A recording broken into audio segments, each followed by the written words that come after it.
vimos en el programa, Rodrigo Valdés fue enfático en señalar que él no va a moderar la reforma solo porque los empresarios lo pidan. Un verdadero rayado de cancha a un sector que celebró su llegada. Queremos analizar las primeras definiciones del ministro Valdés en materia económica y laboral, y para eso nos acompaña Tomás Flores, ex subsecretario de Economía y presidente de Pronostica. Tomás, ¿cómo estás? Bienvenido. Muchas gracias, encantado.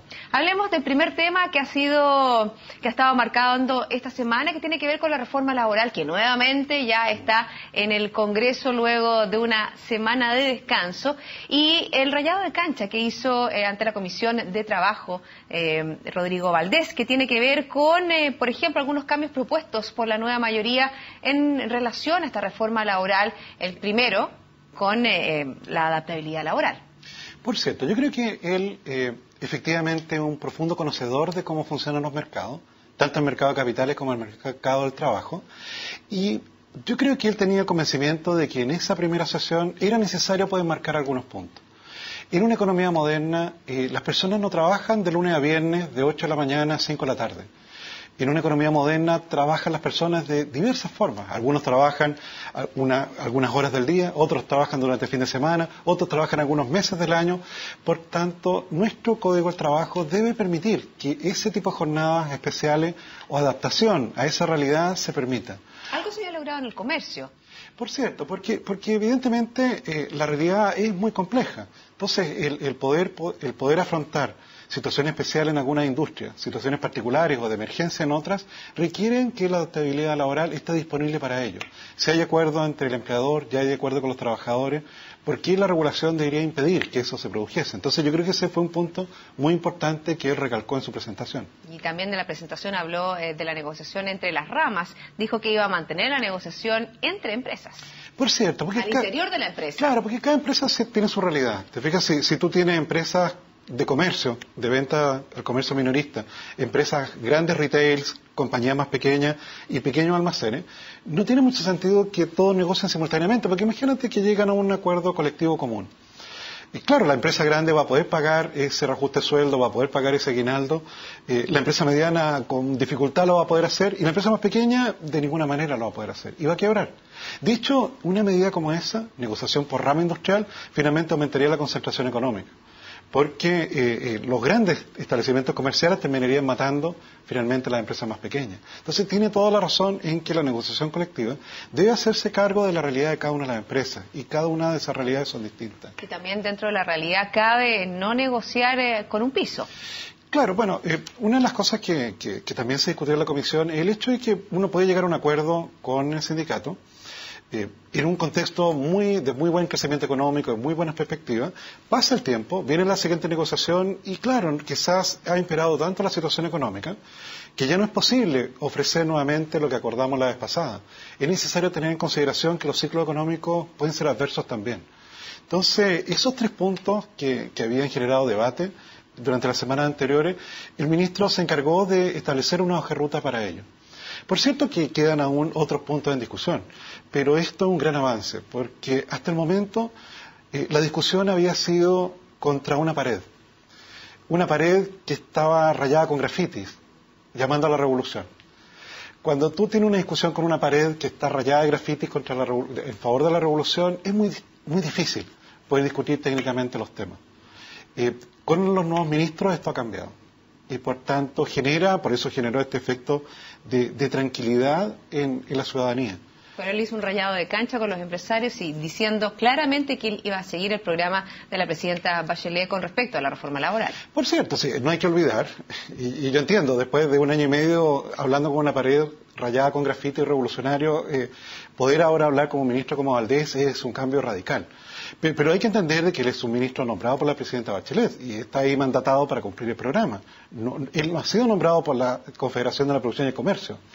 Y por tanto, es necesario en este tema que despierta las pasiones más elevadas y profundas también, ser prudente con cada uno de los dichos.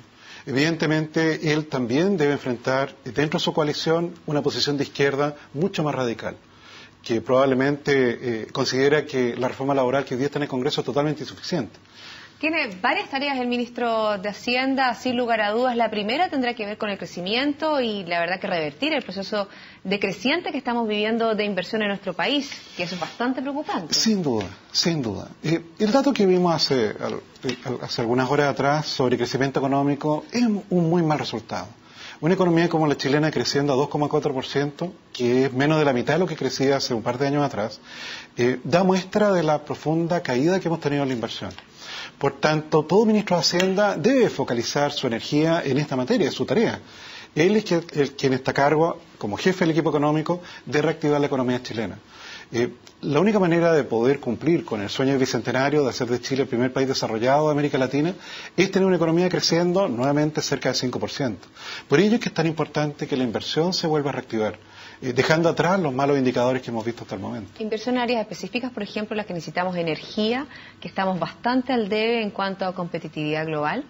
Sin duda, y ahí el ministro Pacheco se ha ido moviendo en una industria que es altamente regulada, altamente compleja, se ha ido moviendo en la dirección correcta. O sea, yo creo que hoy día, efectivamente, tener al ministro Valdés, al ministro Pacheco, al ministro Céspedes, al ministro Burgos, forman un grupo que genera justamente una armonía que te puede permitir justamente revertir esta situación actual. Esa es la esperanza que yo creo que tenemos todos los chilenos, en términos de que esa mayor coordinación pueda, en el ámbito económico, generar una diferencia.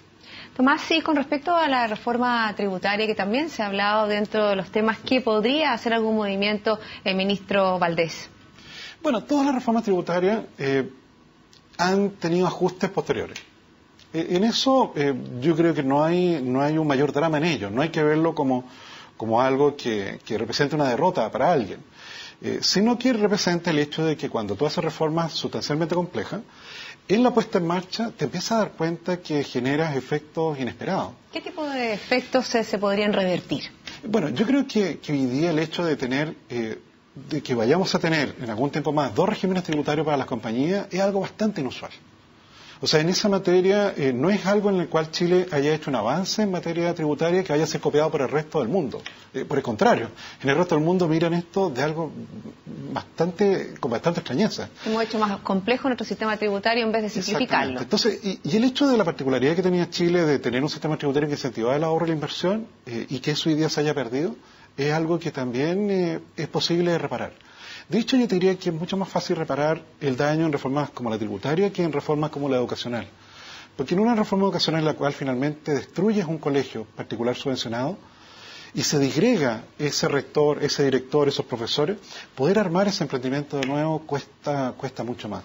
Y en estos nuevos aires, también un cambio dentro del Servicio de Impuestos Internos con respecto a la reforma tributaria, por el mayor poder que se le va a dar a través de las distintas circulares. ¿Crees que es una buena medida?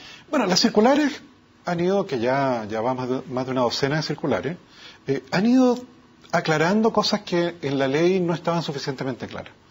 Eso demuestra cómo hay espacio para una reforma a la reforma. Poder justamente precisar algunos elementos de la reforma tributaria que tal vez se discutieron con mucha celeridad, que se discutieron tal vez con mucho ideologismo de por medio, y que hoy día de una manera más reposada es posible darnos cuenta que es posible cambiar y mejorar parte de esos elementos, dando los recursos para poder cumplir con la promesa que, bueno, la mayoría de los chilenos apoyó, de tener una mejor calidad educacional, pero evitando daños sustanciales en algunos sectores productivos.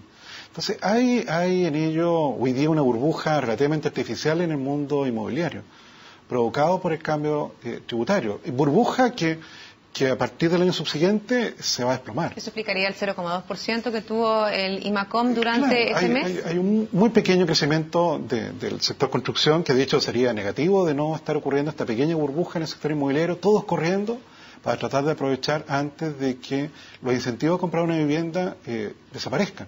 De hecho, lamentablemente, las viviendas que más van a subir son las viviendas a las cuales la clase media accedía. Entonces, cuando tú ya miras más reposada la reforma, no estando presente ya sus padres, ni el ministro Arena, ni el director de Impuestos Internos, ya no estando presentes los padres, que habitualmente ven a sus hijos con muy buena cara y miran de muy mala manera las críticas, ya no estando presentes ellos, yo creo que se abre este espacio. Bueno, entonces estás dentro de los optimistas que ven con nuevos aires la llegada de un nuevo ministro de Hacienda al gabinete. Así es. Muchas gracias, Tomás, por haberme acompañado en esta entrevista. Encantado. Y así finalizamos la agenda de hoy. La invitación para todos ustedes es a quedarse aquí en CNN Chile.